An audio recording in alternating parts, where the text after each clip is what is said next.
Satu.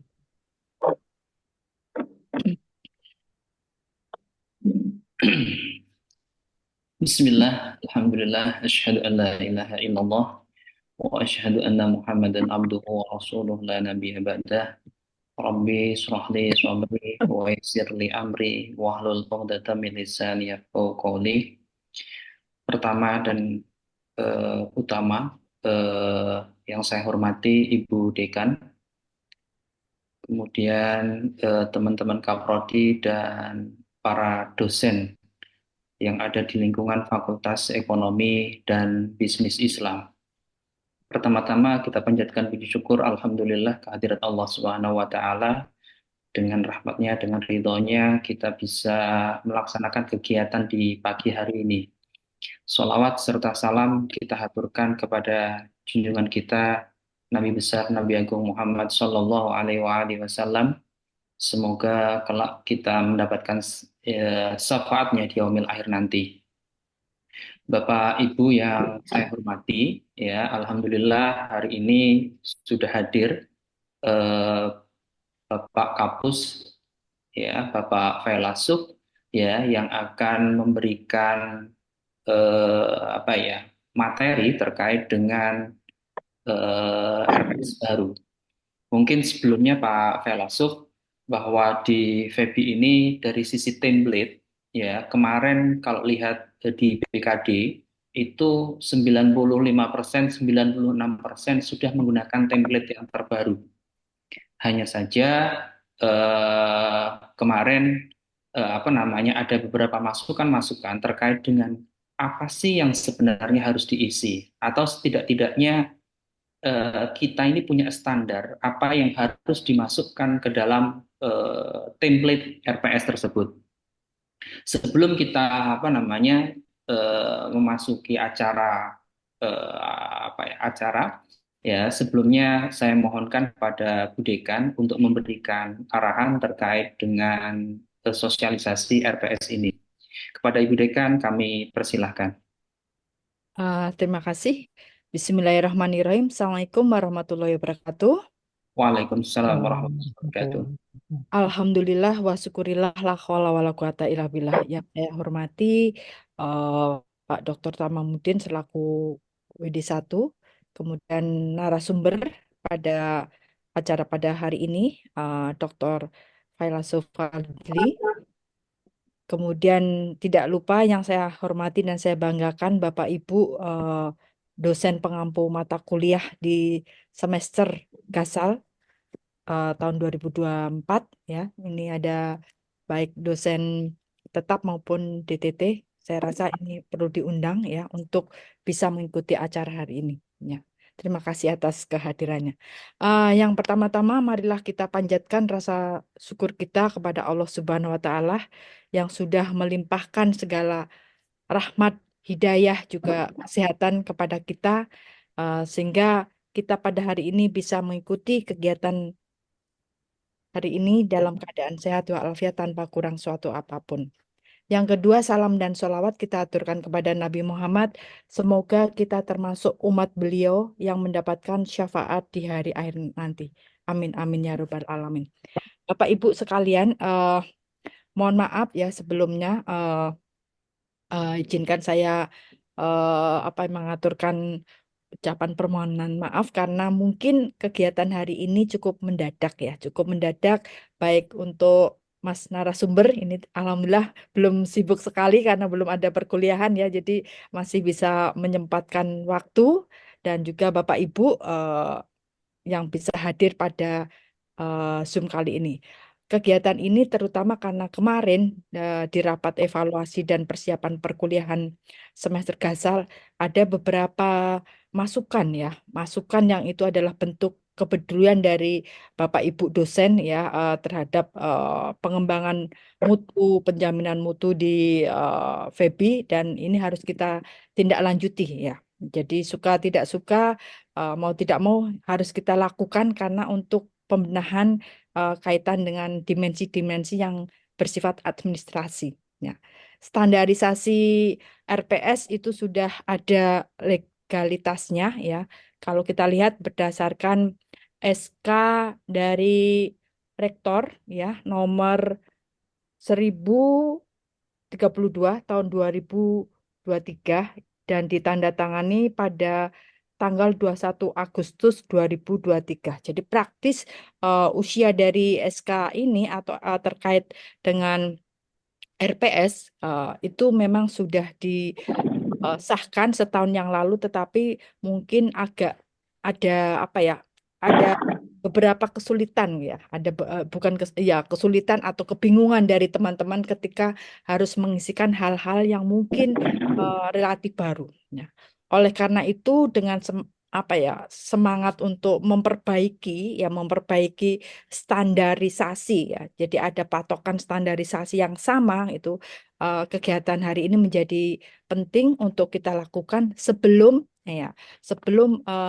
perkuliahan kita dimulai. Jadi ini menurut saya menjadi walaupun waktunya sangat mepet, tetapi tidak ada kata terlambat untuk memperbaiki diri, tidak ada kata terlambat untuk menjadi lebih baik lagi. Jadi prinsip seperti itu menurut saya eh, agak apa ya tadi nggak ada terlambat lah kalau kita ingin memperbaiki diri, dan hari ini kesempatan kita bersama untuk mendengarkan ya kaitan mungkin hal-hal penyusunan RPS dengan format atau dengan template baru ya.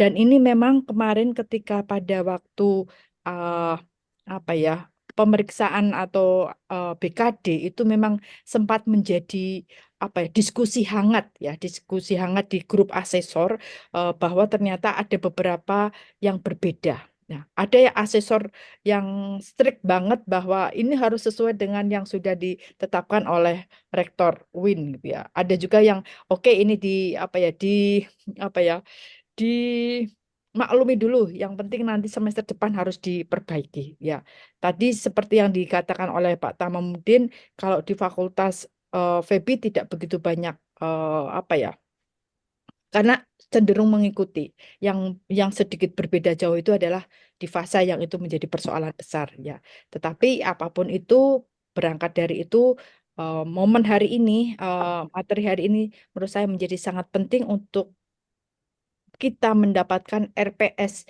yang paling tidak mendekati standar yang diharapkan oleh LPM gitu. Jadi mungkin itu saja dari saya.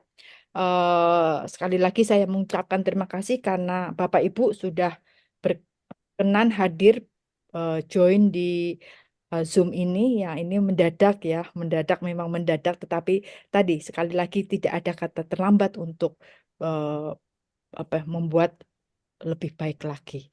Itu saja dari saya, kurang lebihnya mohon maaf. Nanti monggo bisa WD1 Pandu ya. Saya akan mengikuti dari sini. Dan untuk Mas Fai, terima kasih Mas atas kerauhannya dan juga apa ya apa ya kesempatan atau waktu yang diberikan untuk memberikan pencerahan kepada saya dan juga teman-teman dosen di FEBI. Sekian dari saya, kurang lebihnya mohon maaf. Semoga Allah Subhanahu wa Ta'ala selalu memberikan kita kesehatan, keberkahan, perlindungan, dan kebahagiaan bagi kita semua. Sekian, Assalamualaikum warahmatullahi wabarakatuh. Waalaikumsalam Waalaikumsalam warahmatullahi warahmatullahi wabarakatuh. wabarakatuh. Terima kasih Bu Dekan atas arahan-arahannya. Ya, saya kira langsung saja Pak Failasuf. Jadi kita minta apa namanya Pak Failasuf menjelaskan, menerangkan terkait dengan standarisasi isi yang harus ada di RPS ya yang paling baru. Tadi sudah disampaikan bahwa kami sebenarnya sudah menggunakan template terbaru ya sejak semester kemarin ya. Hanya saja memang mungkin bisa jadi standarisasi isi tadi agar kita itu punya kesamaan terkait dengan standarisasi isi tadi. Saya kira itu saja Pak Velasuf. Monggo waktu saya persilakan kepada Pak Fai ya untuk menjelaskan kepada para dosen PEBI. Waktu kami persilakan. Terima kasih Pak Dr. Tamam. Assalamualaikum warahmatullahi wabarakatuh. Waalaikumsalam warahmatullahi wabarakatuh. Bismillah, alhamdulillah, nahmaduhu wa nasta'inuhu wa nastaghfiruh wa na'udzu billahi min syururi anfusina ومن سيئات أعمالنا من يهده الله فلا مضل له ومن يضلل فلا هادي له أشهد أن لا إله إلا الله وأشهد أن محمدا عبده ورسوله أما بعد. Yang saya hormati Ibu Dekan Fakultas Ekonomi dan Bisnis Islam Profesor Dr. Hajah Sinta Dewi Rismawati SHMH. Kemudian yang saya hormati pula para wakil dekan 1, wakil dekan 2, wakil dekan 3. Saya tadi sekilas melihat wakil dekan 2 ada. Wakil dekan 1 jelas, Bapak Dr. Tamamuddin, dan wakil dekan 2 Bapak Dr. Hafid. Kemudian yang saya hormati pula Bapak Ibu Kaprodi, Sekprodi di lingkungan FEBI ya, Fakultas Ekonomi dan Bisnis Islam, dan juga ada UPM, GPM tentunya di FEBI, dan yang sangat kami hormati dan kami muliakan Bapak Ibu dosen di lingkungan Fakultas Ekonomi dan Bisnis Islam. Alhamdulillah Bapak Ibu, pagi hari ini kita bisa bertatap Zoom ya. Saya diminta untuk mensosialisasikan pedoman RPS ya, penyusunan RPS. Kalau dilihat pedoman RPS ini sebenarnya tadi sudah disinggung oleh Dekan sejak tahun 2023. Hanya saja mungkin apa ya? Kalau dari sisi penggunaan format 90% itu sudah menggunakan format yang diterbitkan oleh LPM ini. Kalau penggunaan format saya kira sudah baguslah, di angka 90% ke atas itu kan bisa dikatakan bagus. Nah, kemudian kalau berbicara konten atau isi, saya kira juga saya yakin Bapak Ibu dosen ya bisalah mengisi RPS. Kalau dilihat lebih jauh, sebenarnya RPS yang format 2023 ini tidak jauh berbeda dengan format-format yang sebelumnya. Hanya saja mungkin ada beberapa tambahan di bagian-bagian tertentu saja. Tambahannya enggak banyak. Paling enggak ada 25% tambahan-tambahan. Seperti kode CPPS, kemudian ada bobot nilai, tambahan yang seperti itu kan enggak terlalu ini ya, enggak terlalu signifikan. Namun begitu, tetap saya akan mencoba ini ya, mensosialisasikan atau menyampaikan terkait dengan pedoman. Nah ini Bapak Ibu, saya yakin kalau membaca pedoman ini insya Allah bisa semua Bapak Ibu. Hanya saja mungkin kadang karena kesibukan dan lain sebagainya, Bapak Ibu belum tentu memperhatikan pedoman ini. Seperti tadi yang sudah disampaikan Bu Dekan, bahwa pedoman ini disahkan oleh Pak Rektor dengan SK 1032 tahun 2023 sejak 21 Agustus 2023. Kemudian ini saya sekilas saja untuk ini ya Bapak Ibu ya. Hal-hal yang ada di format RPS terbitan 2023 ini diantaranya, nah ini Bapak Ibu, komponen-komponen utama. Komponen utama di RPS 2023 ini yang pertama adalah identitas ya. Ada kop lembaga di atas ya. Kemudian nama prodi, nama dan kode mata kuliah, semester pelaksanaan perkuliahan, jumlah SKS mata kuliah, tanggal penyusunan RPS, pengesahan, ya, yang terdiri dari dosen pengembang RPS, koordinator rumpun, ya, dan ketua program studi. Ini juga sebagai upaya untuk menjamin mutu RPS yang kita buat ini. Dan eh, sebenarnya pengesahan ini ya tidak serta-merta disahkan begitu saja ya.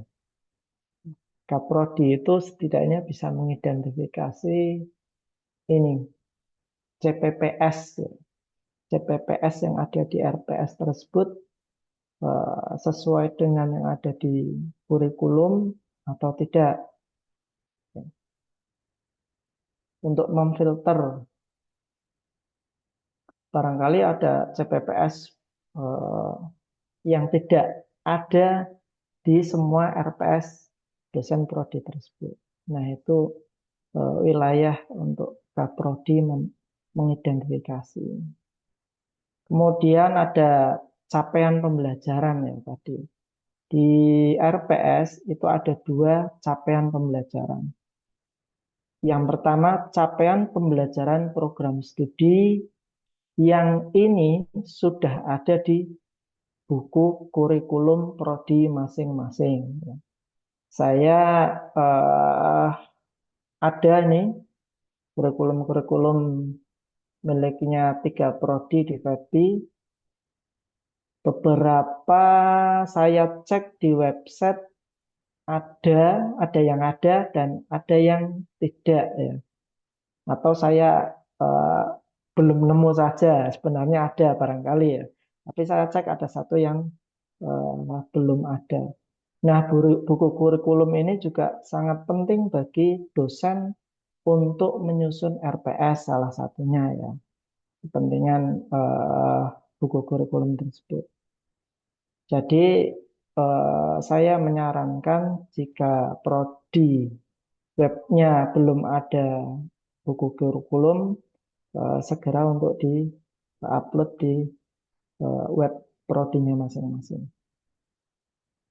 Kemudian capaian pembelajaran yang kedua adalah capaian pembelajaran mata kuliah. Nah, ini nanti yang Bapak Ibu dosen buat sendiri. Ini eh, hasil turunan dari CPPS. CPPS ini kan masih umum ya sifatnya. Dan dibagi-bagi ada sikap, ada pengetahuan, ada keterampilan umum, dan keterampilan khusus. Nah, di CPMK bisa dijadikan satu dan disesuaikan dengan mata kuliahnya masing-masing. Kemudian deskripsi mata kuliah, ya berisi tentang penjelasan umum mata kuliah. Kemudian materi pembelajaran, berisi materi-materi ya, atau tema-tema atau pokok bahasan yang akan dibahas di masing-masing pertemuan. Kalau 16 pertemuan kurangi 2 UTS UAS, masih sisa 14. Jadi 14 ini yang menjadi eh, tema ya, atau materi tiap pertemuan tadi itu. Kemudian media pembelajaran yang digunakan itu apa saja. Kemudian referensi, di referensi ini ada istilah wajib tambahan dan Bapak Ibu di referensi ini diusahakan kalau dosen pengampu punya eh, referensi atau buku atau publikasi apapun itu yang relevan dengan mata kuliahnya, silakan bisa dimasukkan dosen pengampunya. Umpama tidak ada yang relevan, ya milik teman-teman yang lain, ya, yang eh, sesama dosen di sini ya. Karena itu kalau diakreditasi kadang ditanyakan bahkan dilihat oleh asesor. referensi tadi itu. Kemudian penilaian, sistem penilaiannya seperti apa? Apakah lisan, apakah tulis, apakah proyek, ataupun yang lainnya. Kemudian mata kuliah prasyarat. Mata kuliah prasyarat ini, ya kalau ada mata kuliah prasyarat, silakan ditulis. Kalau tidak ada, dikosongin. Nah, ini untuk isi-isinya. Jelas, untuk pertemuan jelas. Pertemuan ke-1 sampai pertemuan ke-16. Kemudian kode CPPS ini melihat tadi ya, di buku kurikulum. Kemudian kemampuan akhir yang diharapkan. Siswa seperti apa yang ingin diharapkan pada pertemuan tersebut. Umpama kalau materi, kalau umpama milik saya ya, materi membuat media pembelajaran berbasis website, ya mahasiswa mampu membuat media pembelajaran berbasis website yang menarik, ya. Contoh itu. Kemudian bahan kajian materi ajar tadi ya. Ini disamakan dengan yang di atas tadi itu 14. Ada 14 itu bisa juga. Kemudian metode pembelajaran. Nah, ini yang menjadi perhatian juga Bapak Ibu. Seringkali metode pembelajaran ini eh, monoton ya Bapak Ibu ya. Dari pertemuan satu sampai pertemuan terakhir. Nah, juga barangkali bisa berkreativitas atau inovasi terkait dengan metode pembelajaran ini kan banyak sebenarnya. Ada contoh PBL, PJBL, kemudian ada discovery learning, bahkan yang student center learning yang sekarang itu kan banyak sekali ya itu ya. Itu bisa diterapkan di sini. Jadi tidak melulu ceramah terus ya, bisa. Jadi ada variasi atau mungkin bisa juga Bapak Ibu menyesuaikan materinya masing-masing. Contoh ada di pertemuan keberapa sampai keberapa itu sifatnya praktikum ya silahkan. Berarti pakainya praktikum. Kok kemudian ada juga yang project, ya berarti silahkan pakai saja project based learning. Ya. Tinggal nanti kan produknya project tadi itu.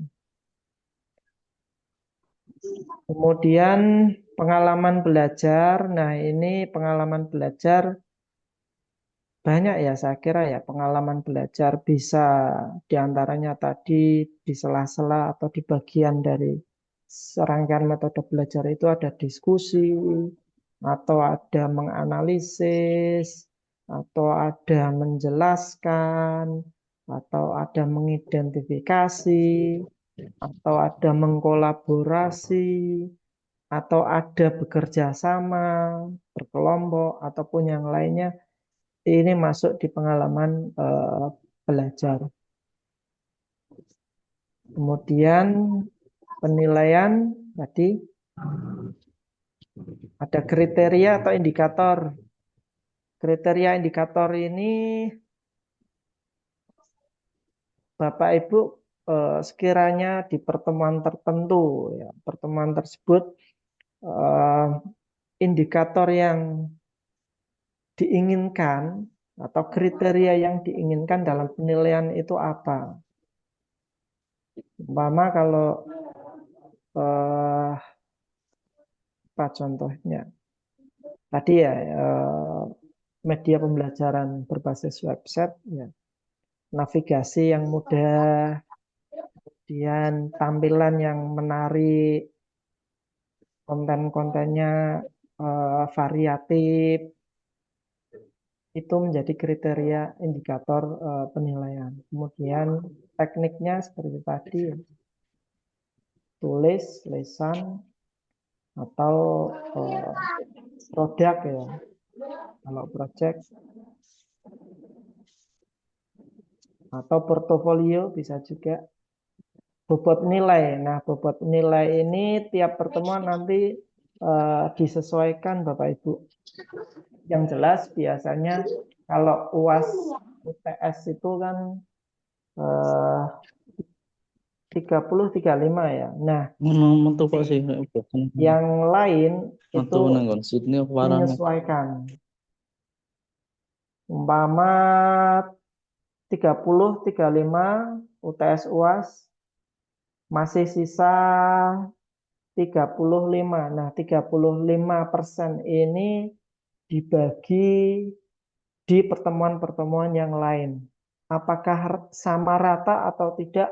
Monggo menyesuaikan Bapak Ibu masing-masing. Bisa jadi di pertemuan 4 bobot penilaiannya lebih besar dibanding pertemuan ke-3 barangkali contohnya.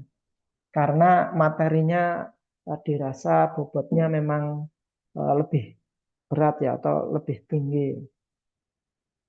Itu untuk bobot nilai.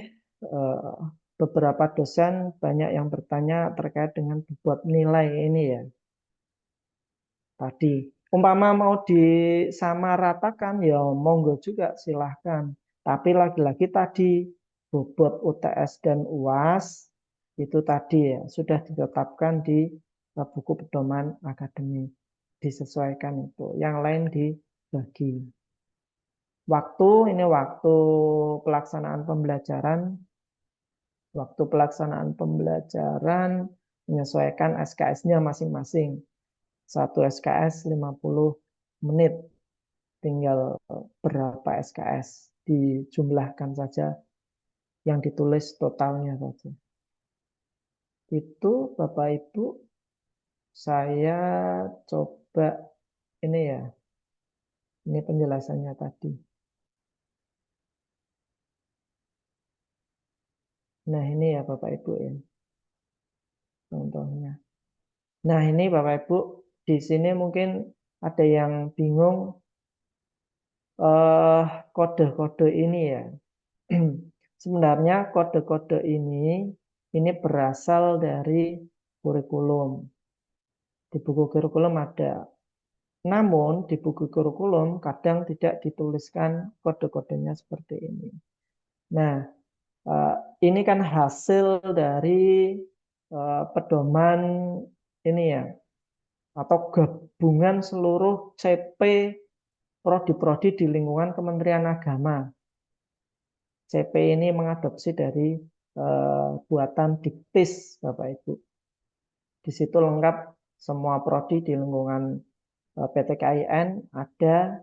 Hanya saja kadang di buku kurikulum, penyusun kurikulumnya ada yang menyertakan kodenya, ada yang tidak. Umpama tidak disertakan kodenya, ya ditulis urut nggak apa-apa. Nomor urut biasa 1, 2, 3 sampai terakhir untuk kode CPPS.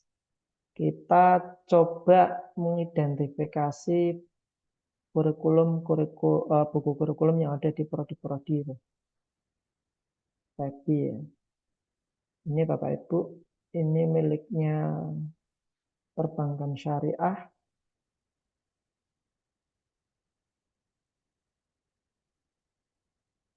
Di bagian penting untuk menyusun RPS ini tadi ya Bapak Ibu. Nah ini CPL ini, capaian pembelajaran lulusan. Prodi perbankan syariah. Di sini kodenya tidak tuliskan sesuai ini ya, diktis ya, yang ada di diktis. Tidak apa-apa. Ini kan sikap dan tata nilai. Atau bisa juga tadi tambahkan saja kode S.1, S.2, S.3. Kemudian P, pengetahuan, P.1, P.2, dan seterusnya. Ada berapa ini? Ada 11. Kemudian keterampilan umum, KU.1, KU.2, KU.3, dan seterusnya sampai 12.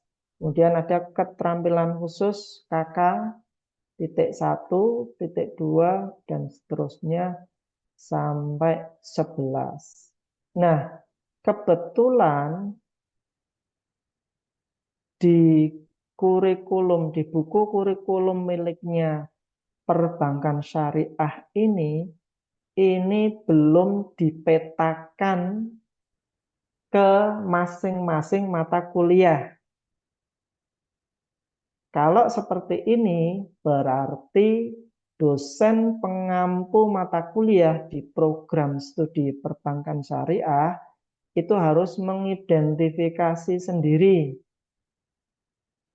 Kira-kira mata kuliah itu atau mata kuliah A ini relevan dengan CP apa saja.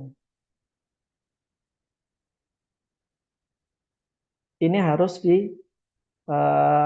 petani.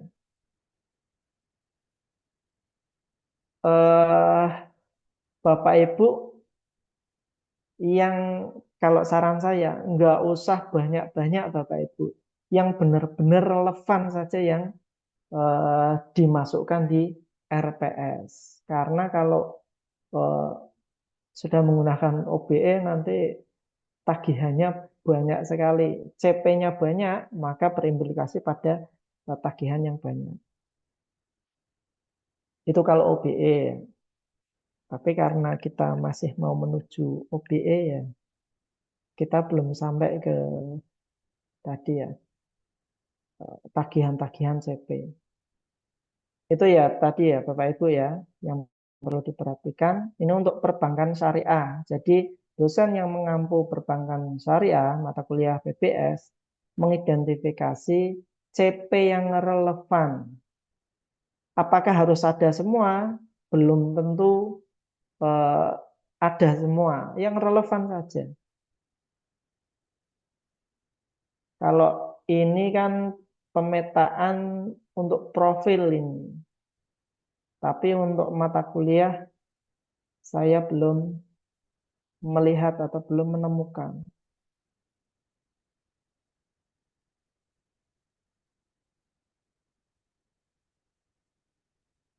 Yang bawah ini juga bukan. Gitu ya untuk PBS. Kemudian coba untuk ini akuntansi syariah. Untuk buku kurikulum akuntansi syariah.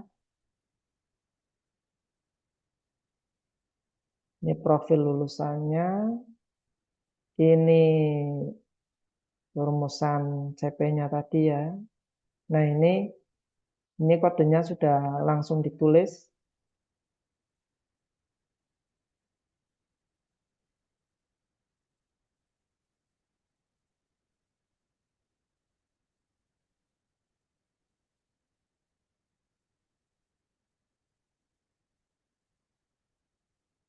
Tadi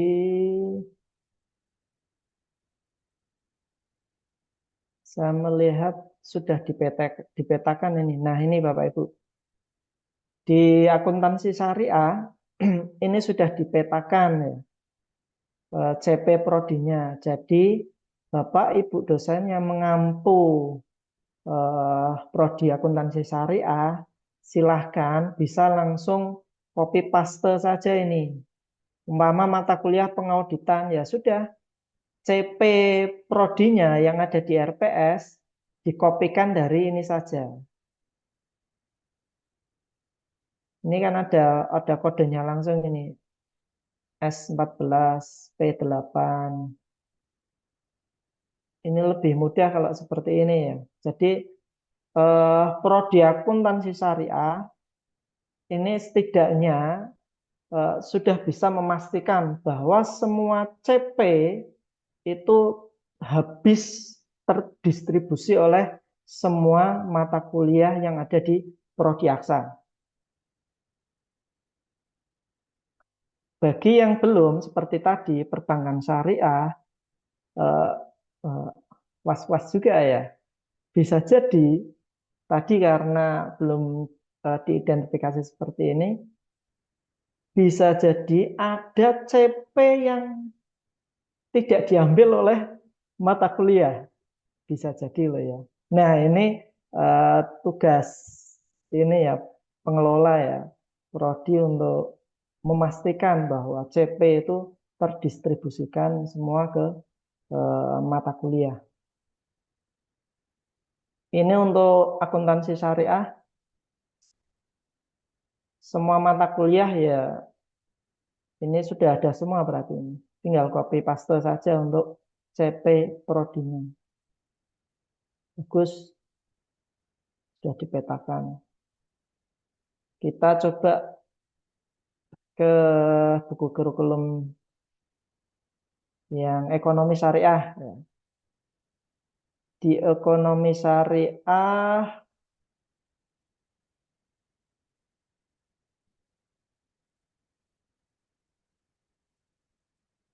ini CPL. Oke, sebentar Bapak Ibu.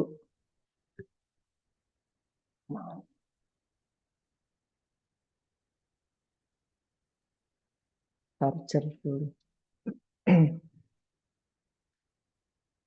CP-nya ekonomi syariah. Nah, ini desainnya sama seperti perbankan syariah. Ditulis angka urut ya, nomor urut. Ini untuk sikap.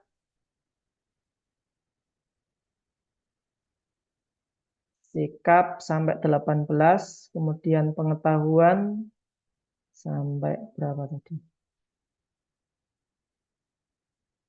Pengetahuan ada 15, berarti P15, P1 sampai P15, kemudian KU, keterampilan umum ada 12, kemudian keterampilan khusus ada 10 apa ya? Ya 10 ya. Ini pemetaannya ada yang sampai ke ini enggak ya? Ke mata kuliah enggak?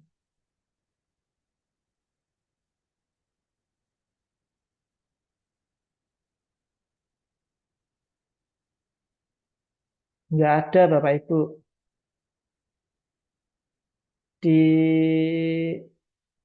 buku kurikulum ekonomi syariah, CP-nya belum dipetakan ke mata kuliah. Ini kalau ini deskripsi ya, deskripsi mata kuliah. Nah, Bapak Ibu bisa copy paste deskripsi tadi di RPS kan ada deskripsi mata kuliah ya, bisa copy paste pakai ini bisa, mau buat sendiri ya monggo bisa.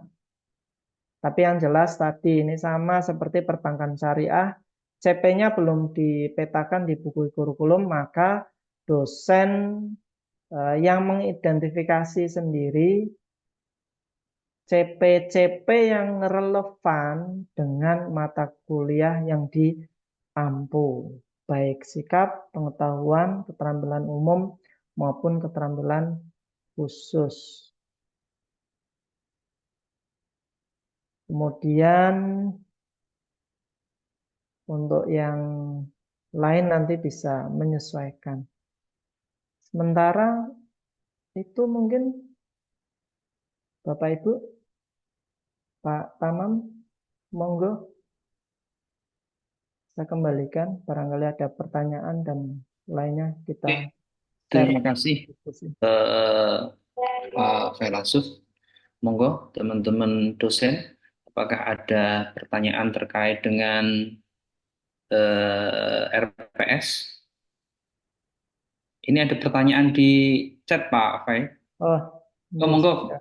Bu Rinda, monggo Bu Rinda. Ya, Assalamualaikum warahmatullahi wabarakatuh. Terima kasih Pak Dekan, terima kasih Pak Fairasuf.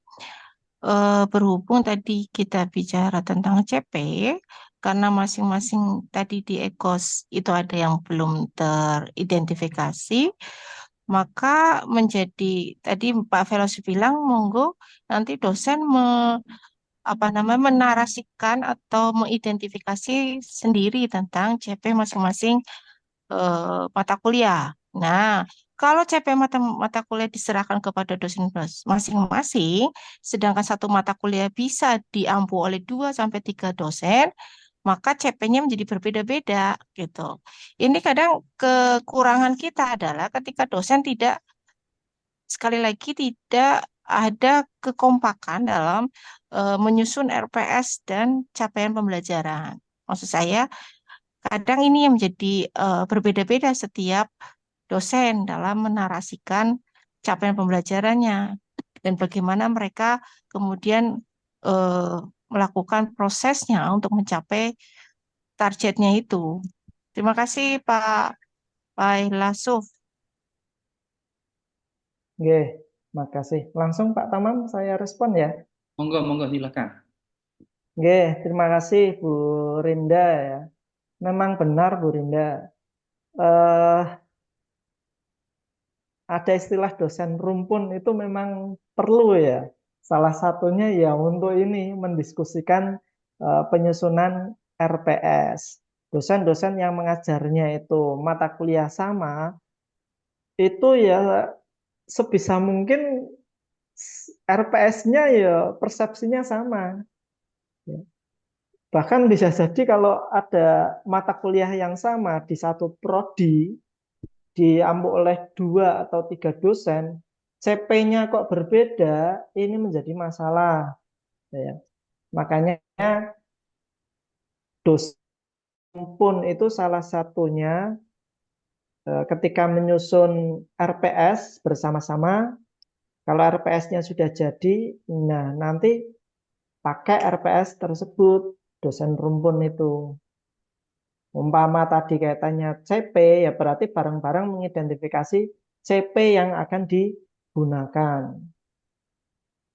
Umpama mata kuliah sama berbeda prodi, nah kalau ini CP-nya bisa jadi memang berbeda, tetapi perlu juga menyamakan persepsi materi. Umpama materi apa yang sama di lingkungan FEBI ya? eh, Ekonomi, mungkin pengantar ekonomi, umpama semuanya ada ini di PBS, di Ekos, dan di Aksa ya. Nah, mata kuliah pengantar ekonomi ini CP-nya bisa berbeda-beda, bisa berbeda-beda CP-nya, tetapi materinya eh, sebisa mungkin persepsinya sama. Kalau saya identifikasi, CP berbeda pun itu enggak terlalu berbeda jauh sih. Masih di bidang keilmuan ekonomi. Hanya saja memang barangkali umpama di sini itu S tuh, tadi ya CP S3, di prodi lain bisa jadi CP S4. Memang harus diskusi Bu Rinda. Saya juga kalau di FTIK ada ini dosen rumpun ya. Fakultas menerbitkan SK dosen rumpun di awal perkuliahan atau sejak makul terdistribusi ke dosen-dosen ya.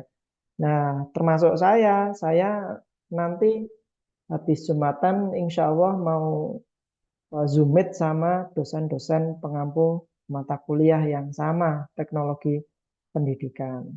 Nah, gunanya ya tadi menyamakan persepsi untuk menyusun RPS.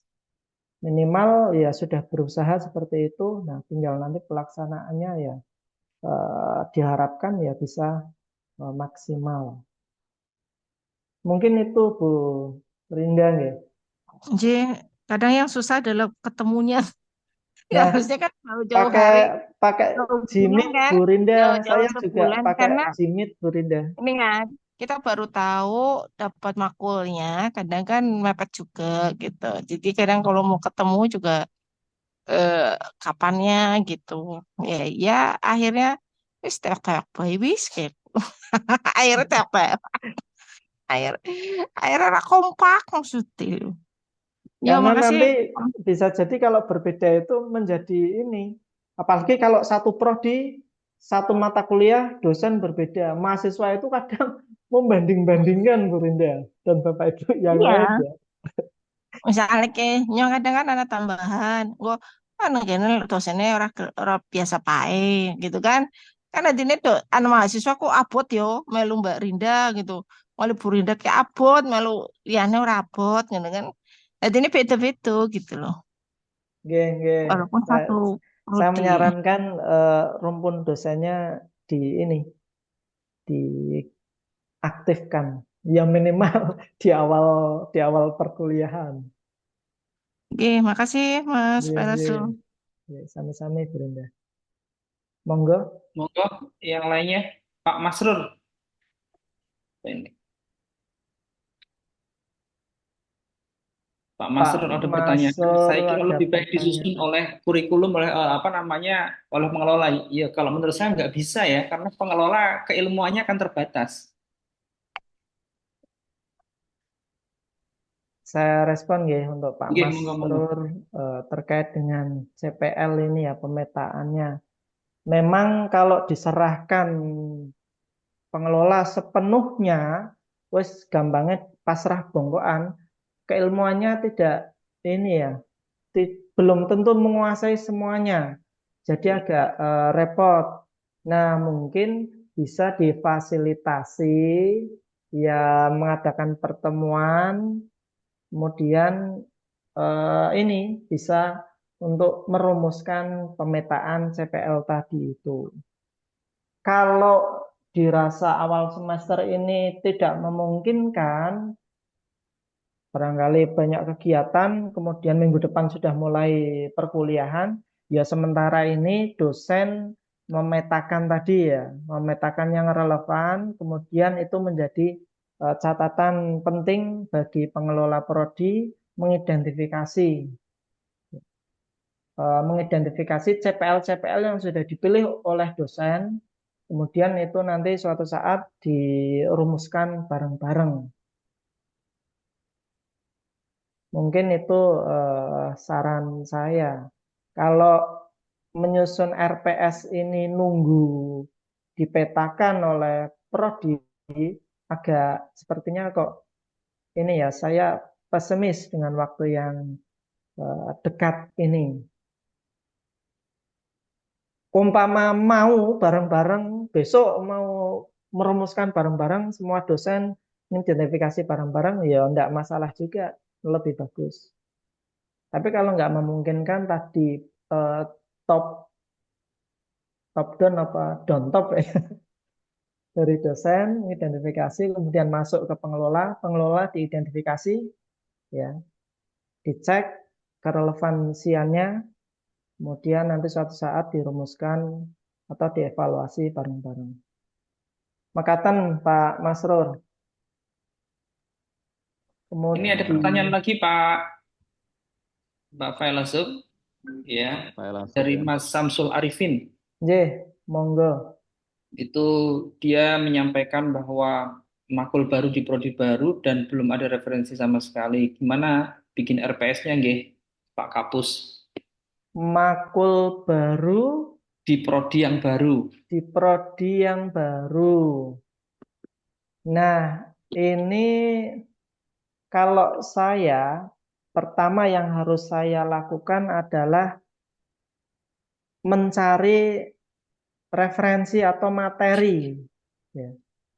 Entah dari buku atau dari jurnal, artikel ya, ataupun dari yang lainnya, itu dikumpulkan, diidentifikasi, materi-materi yang sekiranya relevan itu dijadikan tema-tema di setiap pertemuan.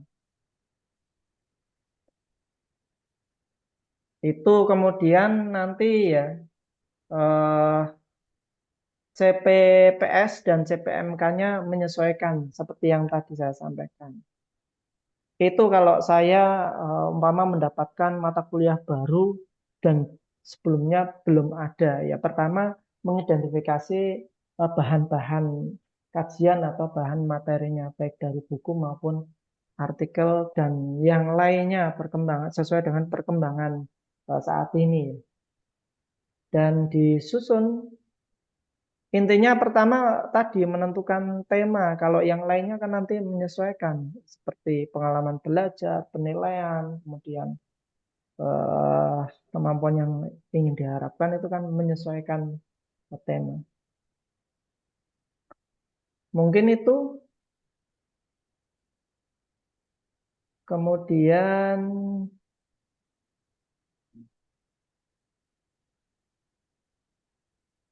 apalagi ini? Oh ini ada dari Pak Samsudin. Terkait dengan proporsi. Ya proporsi ya. Tadi yang sudah saya sampaikan. Jadi sebenarnya 100% ini kan disebar di 16 pertemuan ya Bapak Ibu ya. Nah, yang sudah jelas itu kan UTS dan UAS.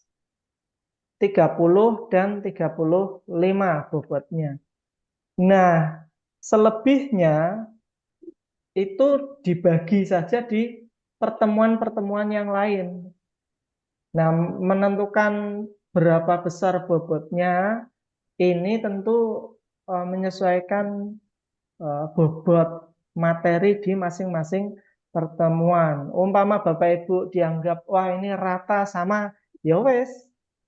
Berarti tiga tadi kan sisanya masih 35 ya. 35 itu dibagi berapa? 14. Ketemunya berapa? Nah, itu kalau mau disamaratakan. Umpama ketemunya kok masing-masing 2. Ya wes, berarti 2 itu. Berarti tugas dan kehadiran include di 2 itu. Itu kalau terkait dengan bobot.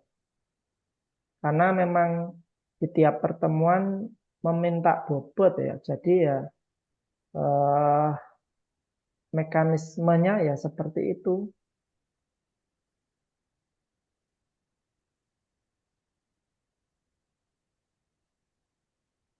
Yang lain? Oke.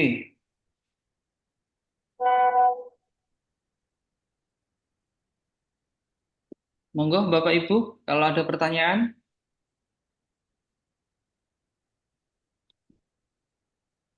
Baik, Halo.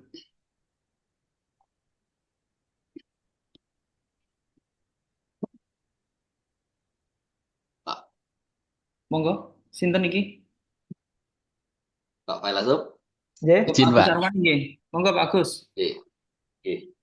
Terima kasih ya tadi sudah dijelaskan secara detail ya.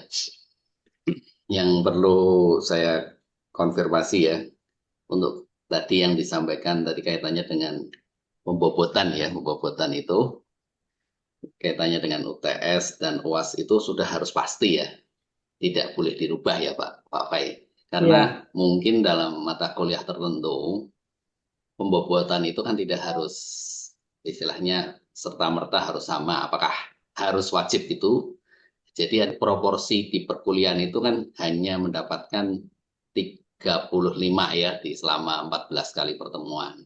Padahal dalam pencapaiannya kan mungkin di UTS dan UAS itu kadang kan tidak semerta-merta mahasiswa menguasai dari 14 pertemuan itu. Sehingga bagaimana kalau kita istilahnya endingnya adalah mahasiswa untuk tepat semester ya, istilahnya tepat lulus ya.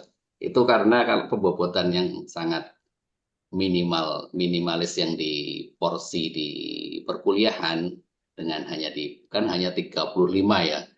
Sehingga menyebabkan proporsi ya. Nanti istilahnya ya ini sangat cocok kalau kita menjadi dosen yang ya tidak humanis ya, tidak humanis isi kayak killer lah gampangnya. Kalau mau komplain kepada mahasiswa, maka senjatanya UTS dan UASnya nilainya sudah anjlok, maka otomatis nilai mahasiswa akan mudah kalau kita tidak meluluskan. Ya, bagaimana strategi kita karena sebagai kampus yang humanis itu apakah tidak proporsi itu perlu diperimbangkan UTS UASnya, mungkin ada aspek-aspek yang lain yang bisa mempertimbangkan aspek itu. Mungkin Pak Pelasep mungkin hanya itu.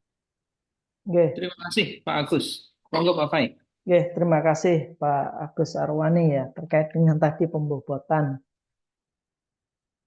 Di pembobotan ini, kenapa kok saya bilang tadi UTS UAS itu eh, dipastikan begitu? Karena memang di tahun kemarin atau kemarinnya lagi itu menjadi temuan ISO kalau nggak salah.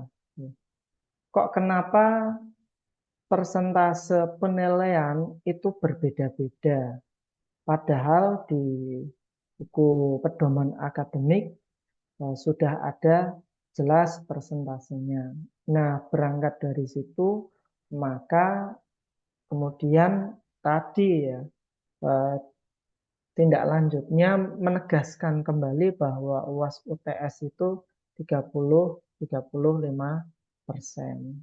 Itu historinya, ya. Historinya kenapa UAS UTS ditegaskan persentasenya segitu. Nah, kemudian kalau tadi dibandingkan di tiap-tiap pertemuan, ya memang kalau membandingkannya berdiri sendiri-sendiri, maka itu kurang logis juga ya. Umpama pertemuan 1 sampai pertemuan 7 sama sekali tidak ada kaitannya dengan UTS, berdiri sendiri-sendiri, mungkin itu kurang logis, kurang relevan. Tapi kalau pertemuan 1 sampai 7 itu ada kaitannya dengan pertemuan tadi ya, pertemuan di UTS, ya mungkin agak relevan bahwa UTS dan UAS itu juga sebenarnya mengakomodir dari pembelajaran selama ini yang telah dilaksanakan. Istilahnya kan untuk mengukur, mengevaluasi kembali pertemuan-pertemuan yang sebelum-sebelumnya. Jadi kalau mau apa ya, ini ya sebenarnya 30 dan 35 itu ya juga bagian dari masing-masing pertemuan tadi itu. Karena saling berkaitan antara pertemuan-pertemuan 1 sampai 7 dengan pertemuan UTS dan juga pertemuan berikutnya, umpama katakanlah 10 sampai 15 berkaitan juga dengan UAS. Jadi saya kira seperti itu. Nah, umpama kok tetap ya ini harus disesuaikan istilahnya persentasenya tidak terlalu jauh ya. Ini harus ini dulu dari buku pedoman akademik disesuaikan. Kalau sudah di pedoman akademik disesuaikan dengan tadi keseimbangan atau menurut beberapa dosen proporsionalnya itu kurang logis ya. Kalau buku pedoman akademik sudah disesuaikan baru RPS bisa menyesuaikan. Nah, untuk buku pedoman akademik ya mungkin itu wilayah kebijakan di rektorat ya, Bapak Ibu. Mungkin itu dari saya. Ya, terima kasih Pak Boy. Sami-sami Pak Agus Arwani.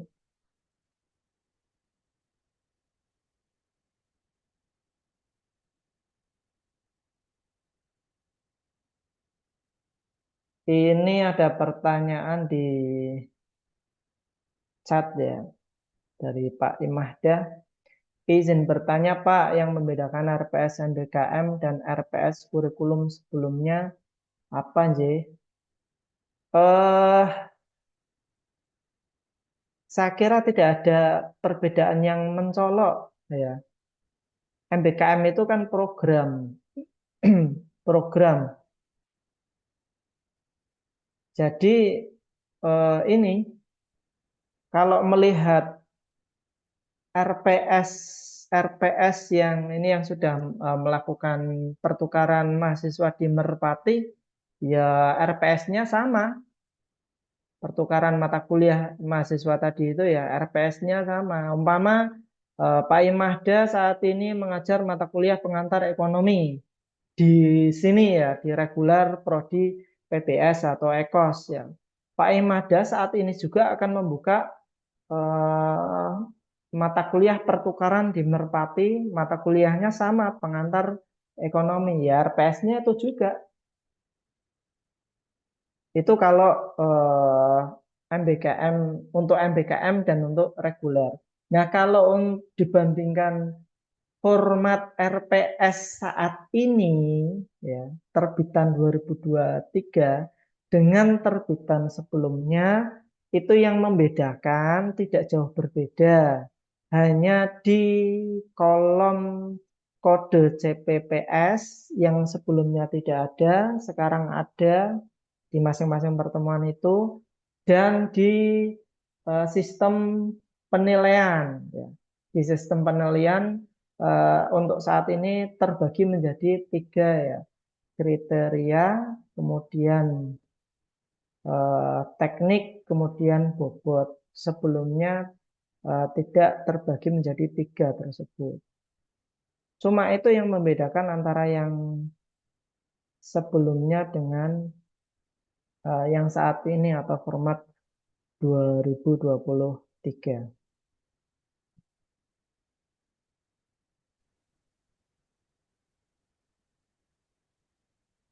Baik Pak, terima kasih.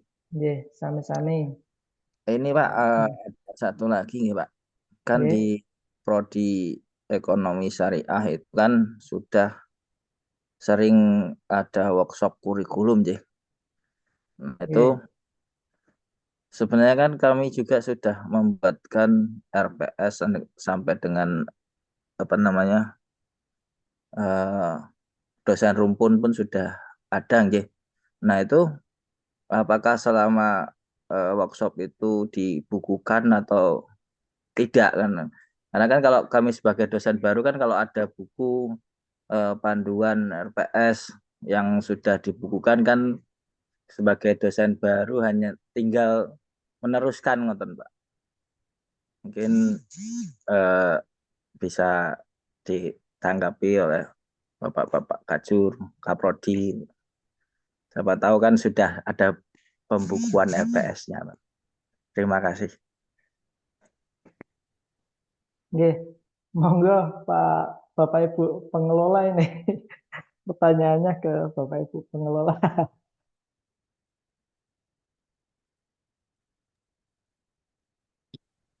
Mas Aris, Mbak Happy. Barusan ada pertanyaan Pak Tamam dari Pak Imahda. Iya, tadi kan tadi ekonomi syariah ya. Mungkin di Mas Aris atau Mbak Happy.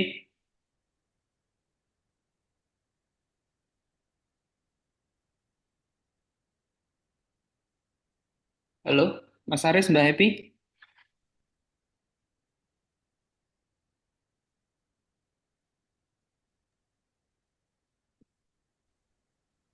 Iya Mungkin Pak, teman Pak.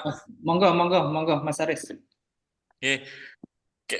Eh, mohon maaf ini saya sambil kan masih ngisi workshop mahasiswa terkait dengan CPL ini tadi. Kalau di kita sebenarnya menentukan CPL dan sebagainya itu kan sudah ada tanda-tanda itu Pak di centang-centang itu. Jadi mungkin terkait RPS yang akan disusun itu bisa melihat dari tanda centang itu. Dan Dan tambahannya dari kami memang belum ada karena ini tadi kurang fokus, masih kita sambil untuk ngisi workshop, Pak. Tadi ada pertanyaan dari Pak Imahda, Pak Aris, terkait Nggih. dengan apakah RPS yang disusun kalau tidak salah tahun kemarin, ya, atau akhir tahun kemarin, itu ada administrasi atau ada pembukuannya atau tidak ya, agar apa namanya bisa di-share ke apa namanya ke dosen. Oh iya, terkait dengan RPS itu ada Pak. Saya contohkan kemarin ketika beberapa dosen minta RPS ke saya mintakan dari GKM yang sudah mengarsipkan terus saya kirimkan. Termasuk kemarin contohnya Pak Masrur, Bu Fitri, terus siapa lagi ya? Kemarin beberapa RPS sudah kita kasihkan. Untuk perpajakan memang RPS-nya kebetulan yang mengajar juga Pak Imahda sendiri, jadi RPS-nya tidak ada berbeda jauh dengan yang sebelumnya Pak. Karena Hmm. mengajarnya Pak Imahda juga sudah di kurikulum MBKM. Jadi ya itu yang dipakai sebenarnya. Oh, Tapi nggih. kalau ada pengembangan, itu kan wilayahnya dosen masing-masing untuk pengembangan isi dari RPS tersebut. Nggih, nggih. Matur nuwun, Mas Aris. Gitu nggih, Mas Imahda. Ya, Pak, siap. Oke. Monggo ada lagi? Bapak Ibu dosen, monggo. Nanti mungkin apa Pak, namanya bisa belum? Pak Pai, izin lagi Pak Pai. Oh, Nggih, monggo Pak Agus. Pak Lasop ya, ini tadi kan saya sekilas ya membaca di peraturannya ya, di peraturan kaitannya penilaian itu di perhatian yang lebih tinggi itu tidak istilahnya tidak memberikan proporsi. Jadi karena dalam pencapaian suatu keilmuan ada hard skill dan soft skill, maka tidak bisa ya institusi itu kalau kalau kita melihat dari peraturan yang lebih tinggi ya dari mungkin Kemendikbud itu kan sifatnya bersifat umum lah sehingga apakah proporsi ini tadi ya saya kan proporsi ini menjadi suatu kewajiban kan berarti kan ada harus kepastian karena tidak bisa dirubah maka apakah tingkatnya menteri saja itu bisa memberikan keluasan. Nah, itu kan peraturannya lebih tinggi kan kalau dalam redaksi hukum kan harusnya lebih dipertimbangkan karena di peraturan yang lebih tinggi itu tidak memberikan proporsi. Maka ya istilahnya asumsi Pak Pai kaitan ISO, ISO itu kan tidak serta-merta juga kalau kita lihat di ISO-nya pun tidak ada proporsi hanya sebagai sifatnya asesor saja yang istilah menjustifikasi dari aturan itu. Jadi ya alangkah kita sebagai kampus humanis itu ya harusnya diberikan kesempatan kebebasan agar kampus kita itu sebagai kampus humanis itu bisa terimplementasikan ya itu jadi ya harusnya di peraturannya di atasnya itu bilangnya tidak ada proporsi kriteria-kriteria ya maka kita harus mengadopsi peraturan yang di atasnya itu yang pertama Pak Pai ya jadi sebagai leading sektor kaitan kurikulum ya harusnya bisa mengejawantahkan dari visi dan misi di institusi itu seperti itu.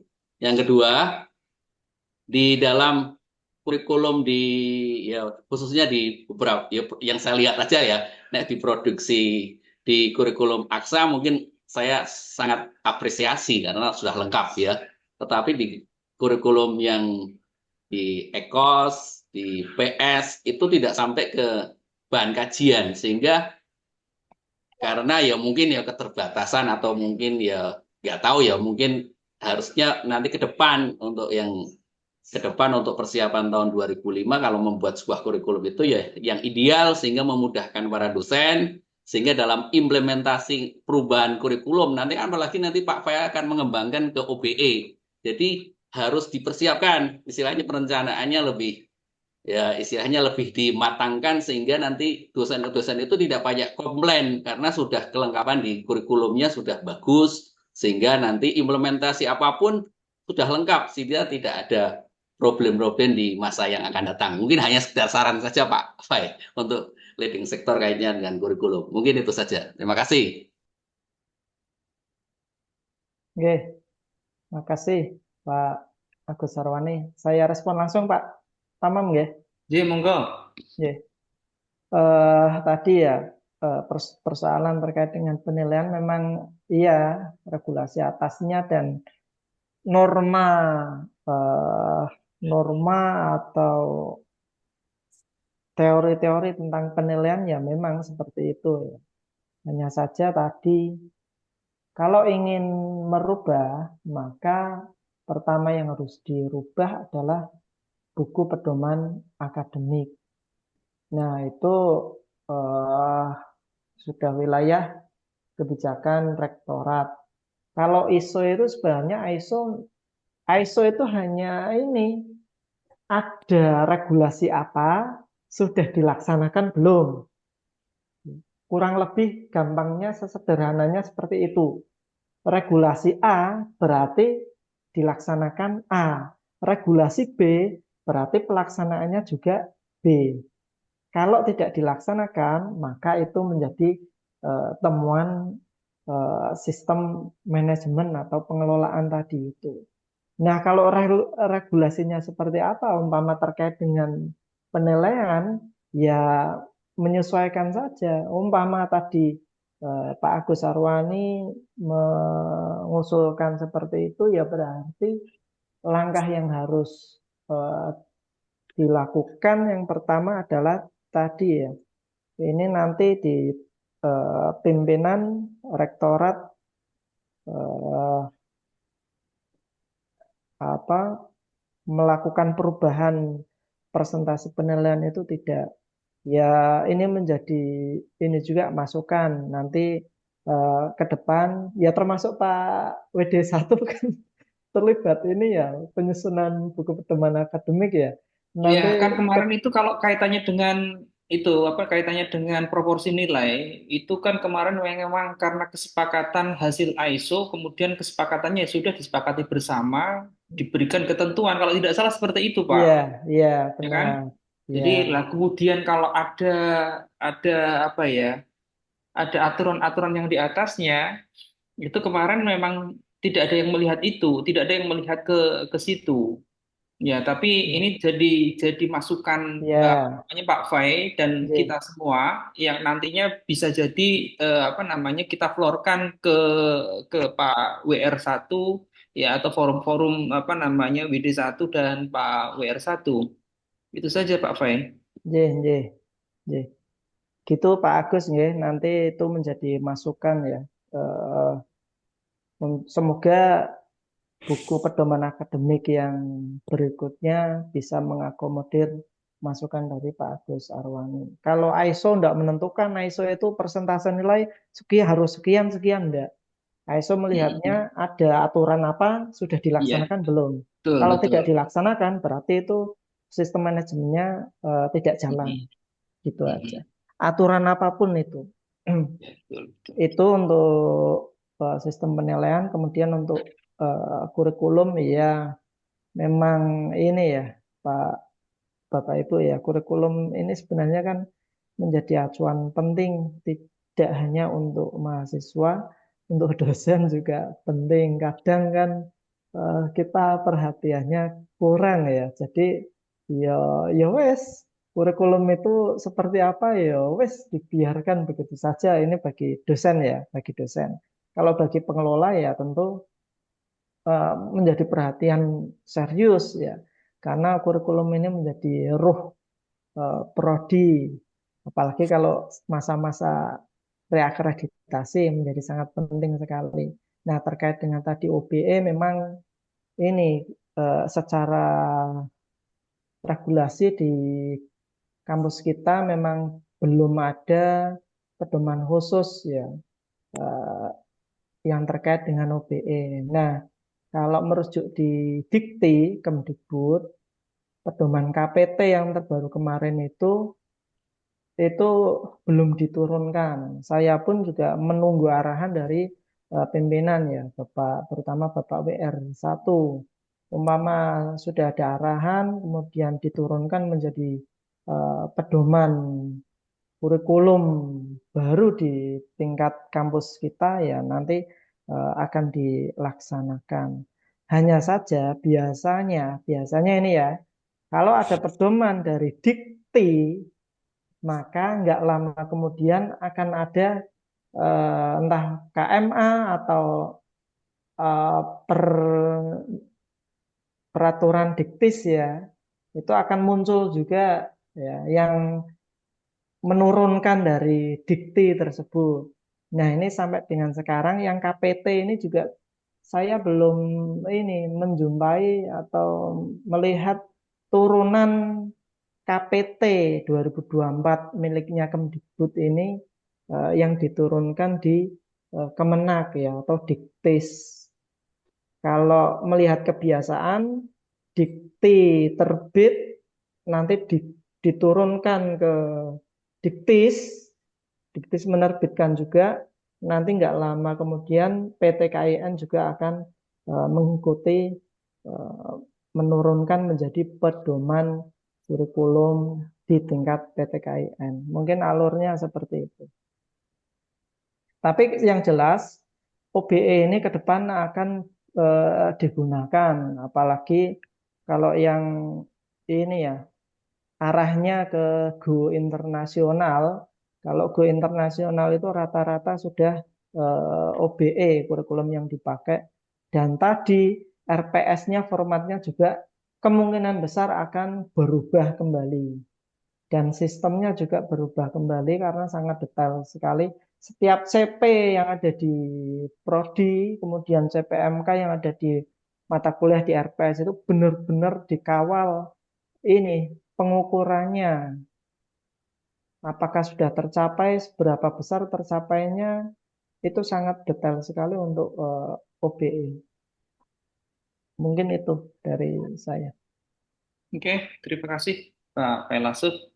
Ada lagi Bapak Ibu dosen? Ini Mas Adit itu akhirnya membandingkan antara MK dengan Balik ini Pak Failasuf. Jadi dulu itu kalau tidak salah, kalau saya boleh mengulang sedikit, dulu itu kalau tidak salah temuan ISO itu tidak ada standarisasi penilaian gitu ya. Iya, enggak ada. Kemudian apa namanya kita diminta untuk menstandarkan kalau tidak salah seperti itu. Ya, oke. Monggo Bapak Ibu dosen, apakah sudah cukup?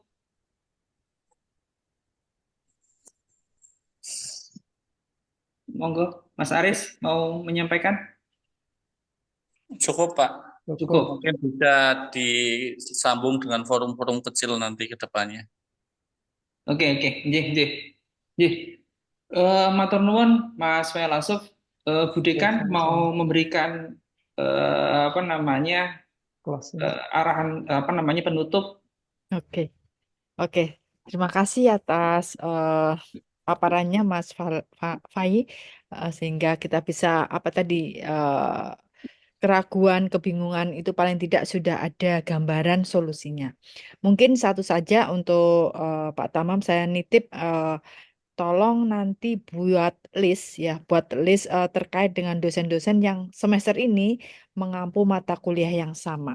Biar tadi forum kecil-kecil seperti yang disampaikan oleh Pak Aris itu apa ya, ada gitu ya. Tadi misalnya lewat Zoom, lewat apa itu monggo sebelum kuliah dimulai di minggu minggu depan. Jadi seperti misalnya tadi Pak ada pertanyaan di grup dosen kan Pak Kuat menanyakan siapa yang mengajar mata kuliah ini. Kemudian kan tadi nemu ada Mas Bahtiar Effendi. Jadi mungkin nanti prodi dikawal oleh Pak WD1 membuat list nama-nama misalnya mata kuliah PPKN, misalnya kayak saya itu kan ada saya, ada Bulita, mungkin siapa-siapa itu. Jadi nanti bisa dengan list itu Bapak Ibu mungkin bisa berkoordinasi, bisa bertegur sapa untuk paling tidak penyamaan persepsi terkait dengan RPS, terkait dengan tadi penilaian dan hal-hal kecil lainnya. Mungkin itu sebelum itu. Jadi sekali lagi terima kasih atas atensi dan eh apa ya, atensi dan kehadiran dari Bapak Ibu semua dan juga Mas Fai ini atas waktunya dan pengalaman dan paparannya yang luar biasa. Saya mengucapkan terima kasih atas nama pengelola. Mungkin itu saja, Mas Tama. Terima Oke, kasih. terima kasih Bu Dekan, terima kasih Mas Felasuf. Tadi apa yang sudah disampaikan Bu Dekan, mungkin para kaprodi itu nge-share penawaran mata kuliah semester ganjilnya. Kan di situ kan ada dosen dan mata kuliah ya yang diampu oleh dosen tersebut. Jadi di penawaran itu kan muncul semua itu. Jadi apa namanya cukup itu saja menurut saya di-share. Jadi nanti dosen tahu ngajar apa saja dan dengan siapa saja ya ngajar apa saja dan dengan siapa saja dosen itu ngajar ya atau mendapatkan mata kuliah apa saja kan di situ muncul ya jadi apa namanya teman-teman dosen apa namanya jadi tahu ya atau nanti ini saya downloadkan juga bisa nanti saya share di pengelola dan nanti Kaprodi apa namanya bisa nge-share di masing-masing dosen atau di grup dosen. Ya, itu saja saya kira Bu Dekan, Pak Felasuf, dan para Kaprodi dan teman-teman dosen yang lainnya. Alhamdulillah kita sudah mendapatkan pencerahan dari Pak Kapus, Pak Dr. Felasuf. Ya, terima kasih Pak Felasuf sudah meluangkan waktunya 1,5 jam bersama dosen-dosen WEBI. Ya, saya kira cukup. Wallahu muwaffiq ila ahli thoriq. Assalamualaikum warahmatullahi wabarakatuh. Waalaikumsalam warahmatullahi wabarakatuh. Saya off dulu nggih, Pak Nggih. Dokter Kamal. Matur nuwun.